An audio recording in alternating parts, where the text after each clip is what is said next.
Hi guys, before I start this video, I would like to stress that this video is certainly not intended to circumvent the existing bans in place on the sale of alcohol in South Africa. I take the current ban very seriously.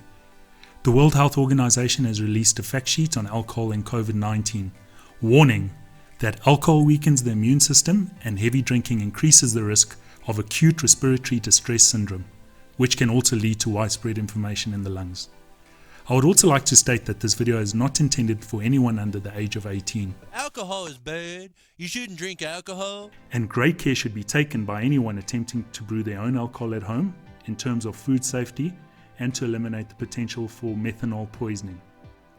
Lastly, before we begin, the recipe that I'm going to share with you today is one which my family have tweaked over the years and which consistently delivers a delicious brew each time that I've tried it. It can also be turned into a very good pineapple wine, but that's a video for another day. Okay guys, let's get cracking.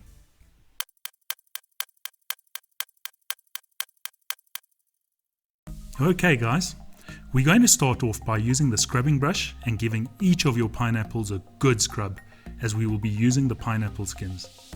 When making homebrews like this, cleaning and sterilizing your working areas and containers is of paramount importance. The environment is full of bacteria, wild yeasts, fungi, and other microscopic nasties that simply cannot wait to ruin your beautiful brew. Okay, on to the next step. Next, we are going to cut off the pineapple tops from each one of your pineapples. Don't throw away the pineapple tops though.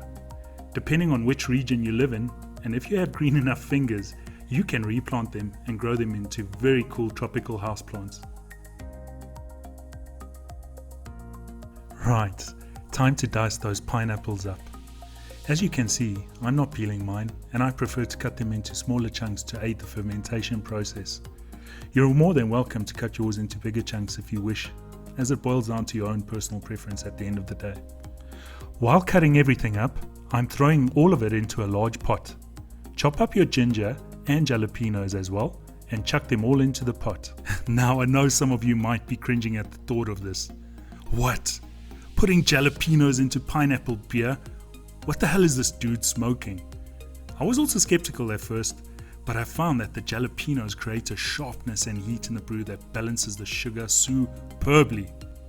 If you're not feeling adventurous enough though, you can certainly leave the jalapenos out of your brew. Right, on to the next step guys. Now you're going to fill your pot halfway with cold water. Make a strong tea with your 10 tea bags in a large jug and pour this into the pot. Pour the raisins into the pot.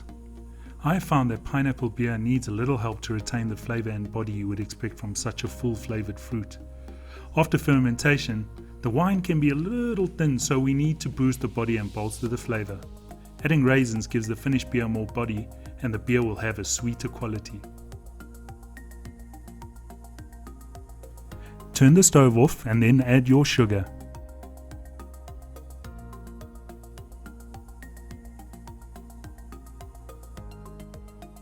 Give it a thorough stir to ensure that the sugar dissolves as much as possible, and then add your tartaric acid after this.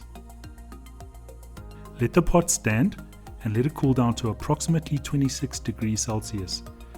This is the ideal temperature for yeast to activate. If the water is too hot, you will kill the yeast, and if it's too cold, the yeast won't activate. So patience is the game here. Now we will transfer the contents of the pot to your 20-litre bucket. Ensure that there is no cross-contamination at this stage and that everything that you have touched is disinfected and that your 20-litre bucket is thoroughly sanitized and clean. Now sprinkle your 2 packets of yeast into the bucket. Allow the yeast to stand for approximately 30 minutes. This gives the yeast the opportunity to activate.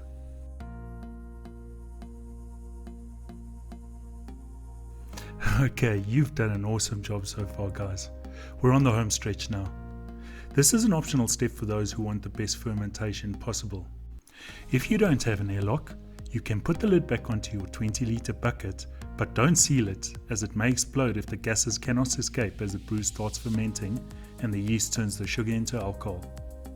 If you have an airlock with the bung and grommet, you can drill a hole into the lid of your fermenter and place the airlock and grommet in place. An airlock is an inexpensive gadget that allows carbon dioxide to be released during fermentation and to allow it to escape the fermenter, while not allowing air to enter the fermenter and thus avoiding oxidation. Next, pour a little vodka into the airlock. Water will do just fine if you have none during these tough times. Finally, seal the bucket and place it in a dark, warm space for the next week without opening the lid or disturbing the fermentation process. And that's it, guys. You've brewed your own pineapple beer. Join me in the next video where I'll take you through the second phase of fermentation and then finally bottling our awesome pineapple beer that we've just brewed. Please like this video, smash the subscribe button and turn on notifications for future brews I plan on bringing your way. May all of you and your families stay safe. Happy brewing, everyone. Take care.